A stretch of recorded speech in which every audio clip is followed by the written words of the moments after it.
Hi, my name is Ken Yeager, and Matt here from the Yosemite National Park Service is going to let us know what is okay to pick up and what isn't.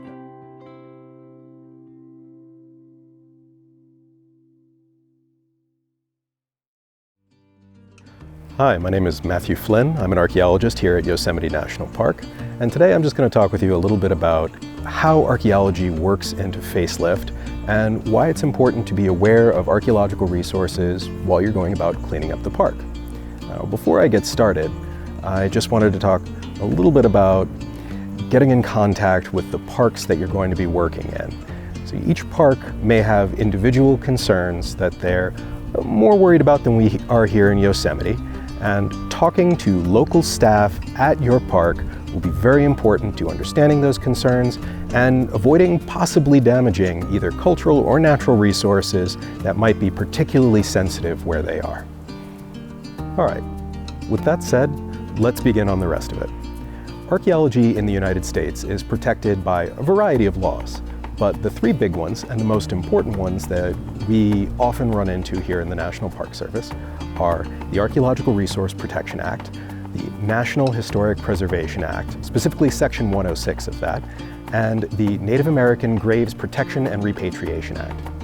Anyway, so during facelift, it's important to be aware of these objects. And so while you're going around cleaning things up, what do you do if you run across something that you think might be over 50 years old? And the way I usually approach it is if you see something and you think it's possibly archaeological in nature, first, leave it alone. Second, take a picture. And third, go tell a ranger, or if you happen to know an archaeologist who works in the park or other cultural resource staff, let them know about it.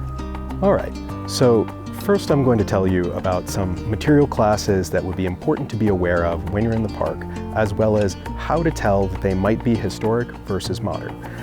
And let's start with ceramics. Ceramics in general are not used in the park today.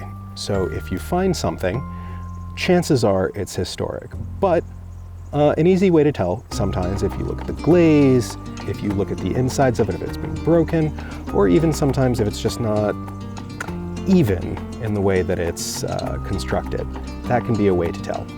Next, let's talk about metals. In the West, if you find something that has rusted, in general, it is historic. Chances are if you're seeing something that's kind of rusty, has a bunch of holes in it, you might want to leave it where it is because it could be either 19th century or early 20th century. Even pull tab cans from the 1950s and 1960s are archaeological in nature. Next is glass. And one of the ways that you can easily tell with glass is the thickness of the glass. If you see a bottle that's broken and the thickness is variable along it, or if there are particular colors, these are really good indicators that the glass is historic. Some examples that I have with me today is this is a piece of cobalt glass. You don't normally see this color these days, as well as this particular form.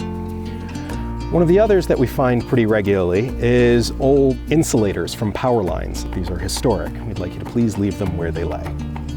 Now, one thing that people think of almost immediately when you talk about artifacts is stone tools, lithics, things that are made from either chert or obsidian or sometimes even flint. It really depends on where you are in the United States as to what they're made out of.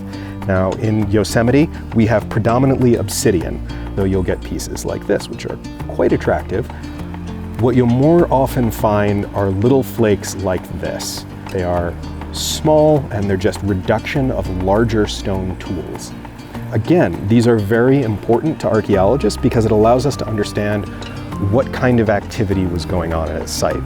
Now, the last class of objects that I want you to be aware of is something that isn't actually archaeological in nature, but is part of the sort of scientific research background of Yosemite Park and hopefully all of the other parks that you're going to be visiting. And these are markers for projects. Things like pin flags. You will see these everywhere in all kinds of construction, as well as scientific projects. Sometimes large nails like this are used as survey datums. Another one that is used as a survey datum is wooden stakes like this. People will measure off of them. And then lastly, you have your everyday survey flagging, plastic flagging like this. You'll see it tied to trees. If you see it, please leave it where it is because there is likely an ongoing project there. Thank you again. Have a good day. Now, as you clean up this year and you're cleaning locally, it's very important to check with the land managers or stewards of the areas you are cleaning. Basically, we don't want to pick up anything older than 50 years old or it's historical.